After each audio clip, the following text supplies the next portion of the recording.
What's up guys, it's Mitch here. Welcome back to a new video. This week I'm going to be addressing one of the most common questions I get asked on my YouTube channel, and that is how do I color grade my videos? So before we jump into the computer and run through the entire color grading process, I wanted to talk about a few things really briefly. The first thing that I want to talk about is the software that I'm using to do my color grading and editing, and that is Adobe Premiere Pro CC. Don't worry too much if you're not a Premiere user. The tools that I'm going to be using today are pretty basic and found in most other popular editing software platforms. The second thing that I want to talk about is the picture profile that I'm using on the camera. So if you haven't been following along on this channel or couldn't tell by the description, I'm currently using the Fuji X-T3 to record video. And in the last firmware update, they brought in a really exciting new picture profile called HLG. HLG stands for Hybrid Log Gamma. And it's kind of like the happy medium in between a full-on log profile and the more standard picture profile that you get on a DSLR or mirrorless camera. What I love about HLG is that it retains all of the dynamic range that you can get out of the X-T3 without all of the banding and macro blocking issues that I was running into when I was using F-Log. I'm going to put up the settings that I use in combination with the HLG profile up on the screen here. So this is just my Q menu, so you can copy those settings if you want to. The last thing that I want to talk about is really important. And when we talk about getting a really nice color grade, it's super important that we talk about your starting point. And a lot of the time, this comes down to getting a really good exposure. So I've done a little demonstration here just to show you guys how I would expose HLG or log footage. I'm not going to do an in-depth video on exposure today. Instead, we'll save that for another time. But here I have a demonstration of a low dynamic range scene. When it comes to low dynamic range scenes, you want your histogram details to lie somewhere between the middle and the top end of your histogram. A lot of filmmakers will call this exposing to the right, which simply means the bulk of your luma values tend to sit towards the right-hand side of the histogram, but obviously not clipping into pure white. This is how I expose my histogram, and if it looks like this, I'm generally very happy. Alright, so now we can get into the computer and get started on the color grading process.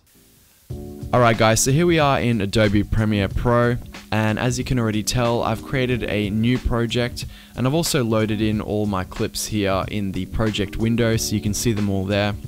Now I've also dragged some clips that I want to start color grading down onto the timeline. When you're working with HLG, I definitely recommend to transcode your footage to something a lot more manageable for your computer. So that's what I've done here. I've transcoded this footage to ProRes 422 HQ.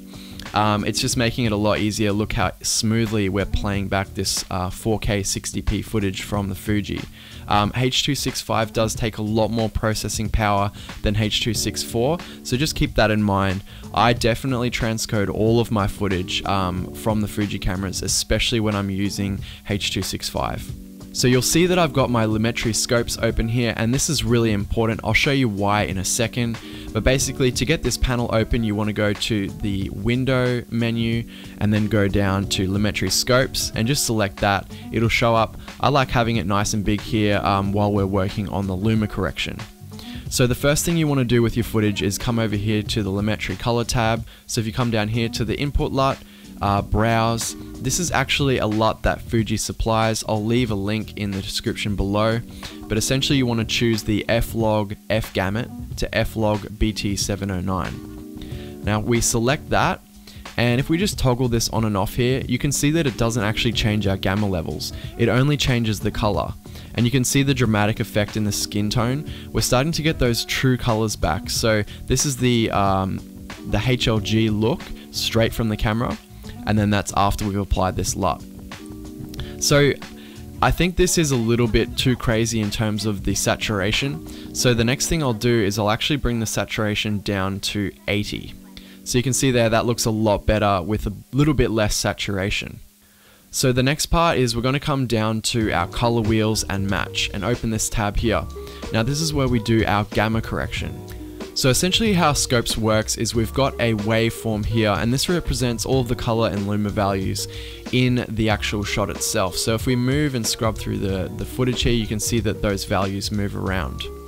Right down here at 0, we have all of our black values, and then up at 100, we've got everything that is white. So you can see that HLG is quite a flattened profile. So we've actually got nothing touching the white values and nothing touching the black. So what we want to do is use our shadow, midtone, and highlights to actually correct the gamma. So the first thing we're going to do is bring our shadow detail, which should be black or dark, down into this area. So we're going to adjust our shadow slider here, bring that down until we're almost at 0. I usually don't go all the way to 0 because I don't like having completely crushed or lost detail in the black area. So that looks great, and you can already see the dramatic difference. Let me just toggle this on and off here. That does to the look of our footage. The next thing we want to do is bring up the whites a little bit. So again, I'm not going all the way to 100 with my white, but I'm just bringing it up just so that it looks a little bit more contrasty. So if we toggle this on and off, now you can see that we've actually stretched this waveform out and it looks a lot better, a lot more contrasty. Now the last thing when it comes to the color wheels is the midtones. So generally this is how I'm actually going to be adjusting the exposure overall. I won't actually use the exposure slider in the basic correction tool. The midtones as well actually, decide what my final exposure is going to look like. So you can see if we bring this down, we're going to get an overall darker exposure. And then when we bring it up, I'm going to brighten our shot up a lot. So I actually think we were pretty close, just straight out of the camera to a really good exposure. I might bring it up just a little bit because that's how I like it to look. Now, as you can see, our footage is already looking pretty good. And the final step is actually in the creative tab, and that is just adding a little bit of a signature look to my footage, just so that whenever somebody looks at my footage then they think, oh, that's definitely Mitch's footage because it looks a certain way. And so I've got these lookup tables that I've created, and I've actually got this as a pack that you guys can download. It's in the description below if you're interested in checking it out. My go-to is actually Film 09 version 3, so I'm going to add that to the footage. And as you can see, that really adds a lot of style to the footage. You can see if I toggle it on and off. In this particular case, I'm just going to leave it at 50% opacity. I think it adds just enough to the footage so that it's not completely stock standard out of the camera and actually gives it a lot of character.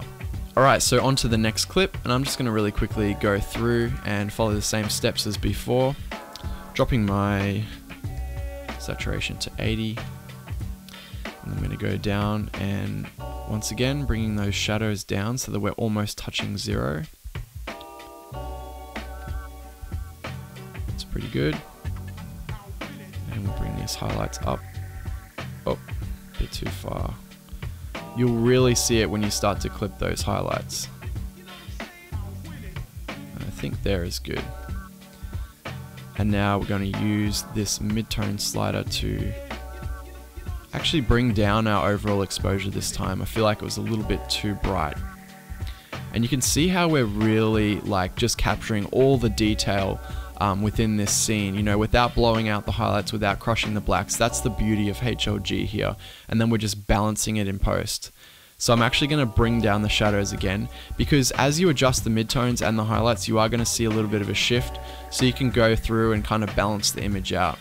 I really like the way that looks now. We'll just toggle that on and off. You can just see the contrast added back. It just looks beautiful.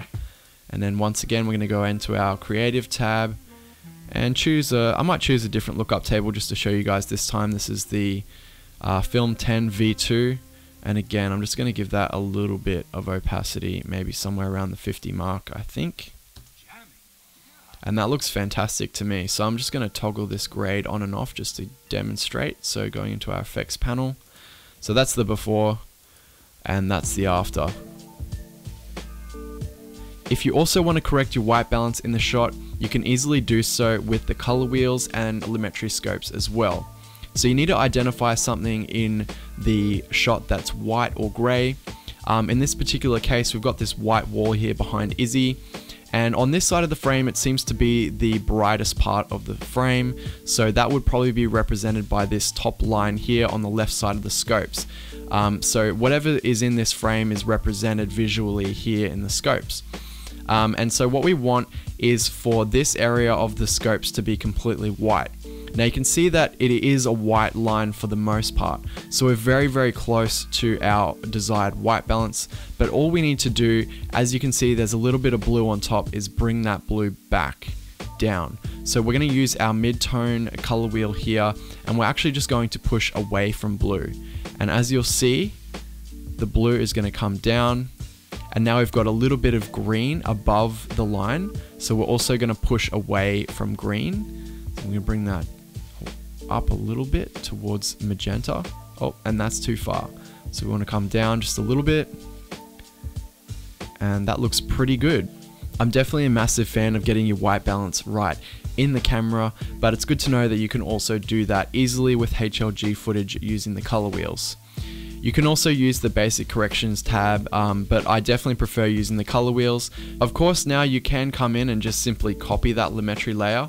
So I'm just going to copy this one here. I'm going to come over onto my third clip, and then I'm just going to paste that. But as you can see, our first clip was definitely a different exposure, because now we can see this is too bright.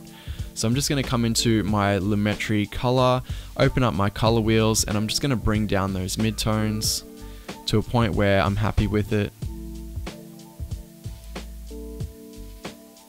We're really going to come down a lot, I think, on this clip. And I think actually we can bring some of our highlights down too. I think that's just a little bit too bright. And also we're going to bring the shadows down.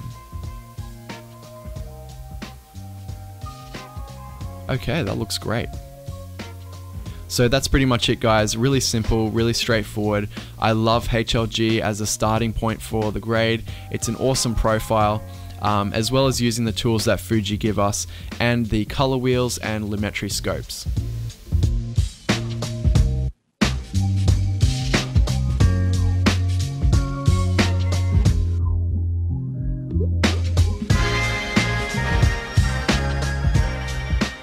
Thank you guys so much for watching. I really appreciate you hanging out with me here on YouTube.